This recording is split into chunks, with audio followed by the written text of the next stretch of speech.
So we're getting some team announcements. The meet's going to be live on FloTrack. We got Clemson and we got South Carolina signing on. Clemson, the man, they brought home a wheel at last year's Penn Relays, which was exciting. And on the women's side, South Carolina, who's coming back this year, they won the Championship of America in the 4x1, the 4x2, and the 4x4. A lot of memorable performances for them. They're both going to be back. I like the quote in this release from South Carolina coach Curtis Fry. Basically he says, very few people get to run in the second greatest meet in the world behind the Olympics.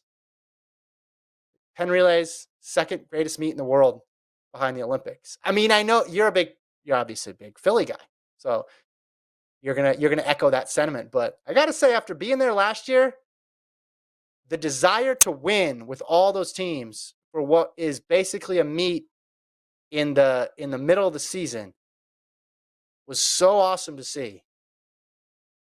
Right? They show out. It's a big crowd.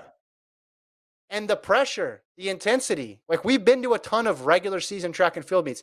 This is not a regular season meet. No. Right? It takes place during what we would call the regular season, but it's just a completely different atmosphere out there. And the intensity, you can tell, like, people want to leave with one of those wheels.